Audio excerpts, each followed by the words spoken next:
ever borrowed something and never gave it back? What happened next? There was a guy in my class, Ryan, who borrowed things like he was testing how long it would take before you forgot they were yours.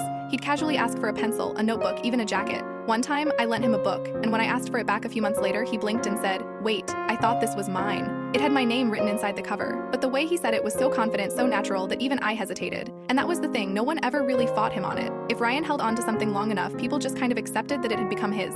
One day, out of curiosity, I asked him why he always borrowed things instead of bringing his own. He just smirked and said, "Ownership is just about memory. If you forget it was yours, does it even matter?" At the time, I shrugged it off as some weird joke. But right before graduation, he handed me a small, beat-up notebook and said, "You should take a look at this." Inside, there was a meticulously detailed list of every single item he had ever borrowed. Dates, names, descriptions, page after page. I flipped to the last entry, and at the bottom, in his own handwriting, was a single note. "If you remember it, it was never really mine." I looked up to ask what it meant, but Ryan had already walked away. I never saw him again.